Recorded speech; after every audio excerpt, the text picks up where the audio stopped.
আলহামদুলিল্লাহ, আল্লাহ তাআলা আমাদেরকে অন্তত এই রমজানটা পর্যন্ত পৌঁছে দিয়েছেন। আজকে প্রথম রমজান। এই মাসের গুরুত্ব সম্পর্কে আল্লাহ তাআলা কালামে হাকিমে বর্ণনা করছেন যে রমজান সেই মাস যেই মাসে আল্লাহ কোরআন নাজিল করেছে। এই কোরআনটা কি? কোরআন হচ্ছে হেদায়া। হেদায়া কি? হেদায়া হচ্ছে আপনি কোন পথ ধরে চলবেন, কোন কাজ করবেন, কোন কাজ করবে না, যে গাইডবুক এটা আপনাকে বলে দিবে, এটার নাম হচ্ছে হেদায়া। এই হেদায়াত আল্লাহ তাআলা যেদিন মানব সৃষ্টি করেছেন সেই দিন থেকেই দান করেছে। প্রথম হেদায়ার কিতাবটা কি ছিল মানব জাতি জানে না, কিন্তু প্রথম নবী কে ছিলেন এটা সবাই জানে। আল্লাহ তাআলা যাকে প্রথম মানুষ হিসেবে পয়দা করেছিলেন, হযরত আদম আলাইহিস সালাম, তিনি প্রথম মানুষ এবং প্রথম নবী। তাকে আল্লাহ তাআলা হেদায়েতের গ্রন্থ দিয়েছেন। এটা কালামে হাকিমে কোরআন শরীফে এটা আছে যে তার জন্য হেদায়েত দান করেছেন, করে বলেছেন যারা এটা মানবে তারা মুক্তি পাবে, যারা মানবে না তারা শাস্তি পাবে। কিন্তু আল্লাহ তাআলা যখন আদম আলাইহিস সালামের সত্তা পয়দা করলেন, তখন সমস্ত ফেরেশতাদেরকে তলব করেছিল। ওয়াইয ক্বালা রাব্বুকা লিল মালাইকাতি ইন্নী জাইলুন ফিল আরদি খলিফা।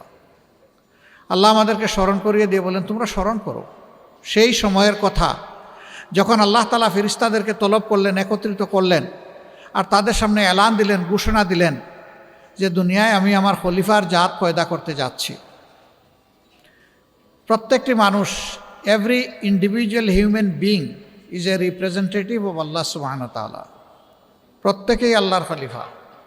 আমরা এই দায়িত্ব চাই অথবা না চাই, আল্লাহর পক্ষ থেকে এটা আমাদের উপরে অর্পণ করা আছে। এখন এই দায়িত্ব যারা সঠিকভাবে পালন করবেন, আল্লাহ তাআলার সন্তুষ্টি, ভালোবাসা তারা হাসিল করবেন।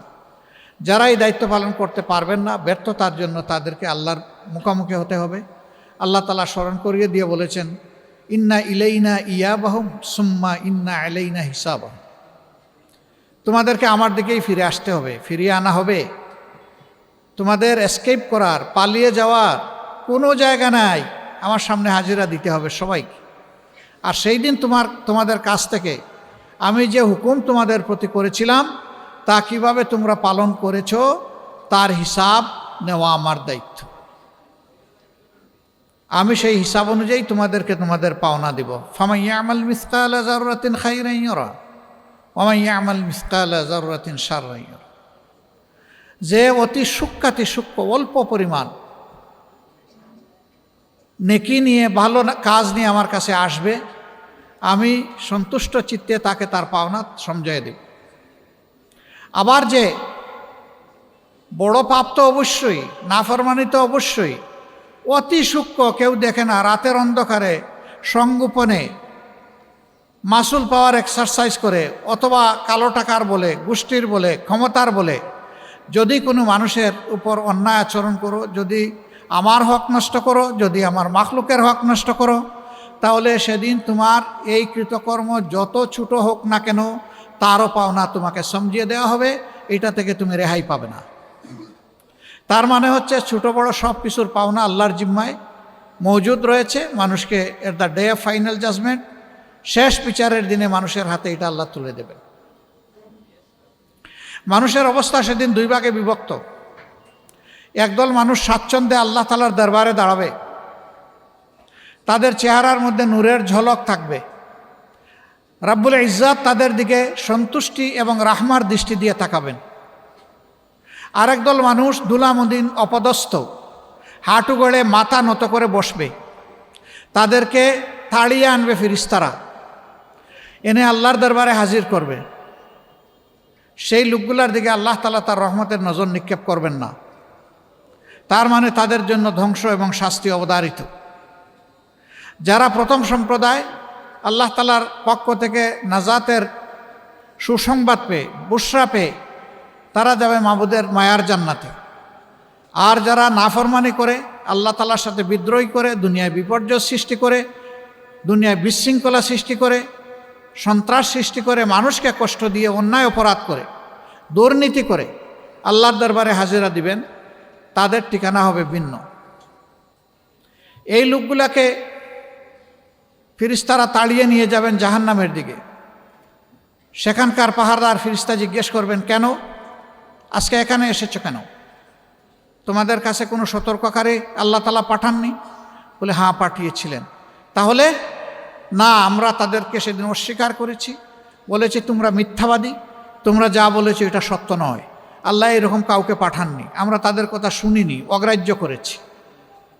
ফিরিস্তারা তখন বলবেন, তোমাদের জায়গায় তোমরা পৌঁছে যাও। তাদেরকে উপুড় করে জাহান্নামে নিক্ষেপ করা হবে। সে দৃশ্য বড় ভয়াবহ। ফুটন্ত পানি আর জ্বলন্ত আগুন, এর মধ্যেই মানুষগুলা দৌড়াদৌড়ি করবে, হাঁসফাঁস করবে, চিৎকার দিবে, কানবে, বুক ফাটা চিৎকার। কিন্তু না, সেদিন তাদের প্রতি সহানুভূতিশীল কাউকেই পাবে না। উপরের দিকে তাকাবে, তাকিয়ে দেখবে সমাজে যাদেরকে কষ্ট দিয়েছিল, যাদেরকে তারা নিন্দা করেছিল, যাদেরকে মজলুম করে রেখেছিল, যাদের উপর অত্যাচার করেছিল, যাদেরকে শোষণ করেছিল, সেই লোকগুলা জান্নাতে বসে বসে হাসছে। তখন বলবে, আমরা তো তোমাদের প্রতিবেশী ছিলাম, সঙ্গী ছিলাম, পরিবারের সদস্য ছিলাম, বন্ধু ছিলাম, কর্মস্থলের সাথী ছিলাম, তোমরা কি আমাদের প্রতি একটু মেহেরবানি করতে পারো? কি মেহেরবানি? আমাদের উপর একটু ঠান্ডা পানি ঢেলে দাও, অথবা আল্লাহ যে রিজেক তোমাদেরকে উত্তম রিজেক দান করেছেন সেখান থেকে কিছুটা আমাদের জন্য পাঠাও। তখন আল্লাহর এই নেক বান্দারা বলবেন, তোমাদের কর্মের ফলই তোমরা ভোগ করছো, আজ আমাদের তোমাদের জন্য করার কিছুই নেই। দুনিয়ায় যখন ছিলাম তোমাদেরকে বুঝিয়েছি, তোমরা আমাদের কথা শোনো নাই, আজকে আমরা তোমাদের কোনো উপকারে আসতে পারবো না। জাহান্নামে গিয়ে দেখবে কিছু মানুষের সাথে মোলাকাত হবে, বলবে, আপনারা না বড় অভিজাত ছিলেন, বড় পাওয়ারফুল ছিলেন সমাজে, আপনাদের কথা শুনে তো আমাদের সর্বনাশ হয়েছে। হে আল্লাহ, এই দুষ্ট লোকগুলাই আমাদের ক্ষতি করেছে, এদেরকে তুমি দ্বিগুণ শাস্তি দাও। তখন ওই লোকগুলা, সমাজে যারা মানুষকে বিপথে পরিচালিত করেছিল, এরা বলবে, আমরা কেবল ডাক দিয়েছিলাম, তোমরা আমার কথা শুনলে কেন? আল্লাহ তো তোমাদেরকে ভালো মন্দ বাছ বিচারের বিবেক দিয়েছিলেন, সুতরাং আজকে আমাদের নিজেরও কোনো উপকার করতে পারবো না, তোমাদেরও কোনো উপকার করতে পারবো। আল্লাহ তাআলা বলবেন, উভয়ের জন্য ডাবল শাস্তি। তুমি যার জন্য ডাবল শাস্তি কামনা করেছো, তোমাকে বিপদগামী করার জন্য, তার জন্য ডাবল শাস্তি। আর তোমাকে বিবেক দেওয়ার পরে বিবেক অনুযায়ী চলো নাই, তুমি অন্ধ হয়ে ওকে অনুসরণ করেছো, এই জন্য তোমার জন্য ডাবল শাস্তি। উভয়ে ডাবল শাস্তি ভোগ করবে। আচ্ছা, এই মানুষগুলা যদি শাস্তি ভোগ করে জাহান্নামের, আমাদের কোনো লাভ হবে? কিন্তু এই মানুষগুলা যদি জাহান্নামের আগুন থেকে বেঁচে যায়, আমাদের কোনো ক্ষতি হবে? নিশ্চয়ই ক্ষতি হবে না। মহান আল্লাহ তাআলার দরবারে দোয়া করি, আল্লাহ যেন অন্তত আমাদের এই জমিন, এই ওয়াতন, এই দেশের সমস্ত মানুষগুলোকে তার নিয়ামত ভরা হেদায়েত দান করে, এবং তার অংশীদার যেন আল্লাহ আমাদেরকেও করেন, আমাদেরকেও যেন হেদায়েতের এই নিয়ামত থেকে আল্লাহ বঞ্চিত না করে। আল্লাহ যদি সমস্ত মানুষগুলোকে হেদায়েত মানে ন্যায়পথের দিশা, এটা যদি সবাইকে আল্লাহ দিয়া দেন, আমরা বড় খুশি হব। একটা সংসদ নির্বাচন হয়েছে, এখন শাসকের কাজ কি? আল্লাহ তাআলা এটা আমাদেরকে স্মরণ করিয়ে দিয়েছেন। আর আমাদের খতিবগণ, ইমামগণ প্রতি জুম্মায় সেটা আমাদেরকে স্মরণ করায় দেন। ইন্নাল্লাহা ইয়া'মুরুকুম বিল আদলি ওয়াল ইহসান। আল্লাহ তোমাদেরকে নির্দেশ দিচ্ছেন, হুকুম দিচ্ছেন, তোমরা মানুষের জন্য ন্যায় বিচার কায়েম করো এবং মানুষের প্রতি তোমরা সহানুভূতিশীল হও, সর্বোচ্চ সহানুভূতিশীল হও, ইহসান করো।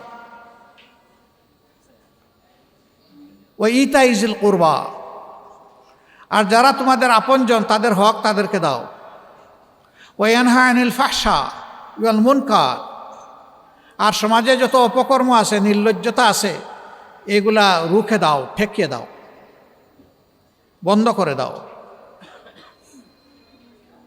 ওয়াল বাগ, বেশরমি যত কাজ আছে, বকিয়ে যাওয়ার যত ব্যাপার আছে, সেগুলা থেকে মানুষকে বুঝাইয়া তোমরা বিরত রাখো।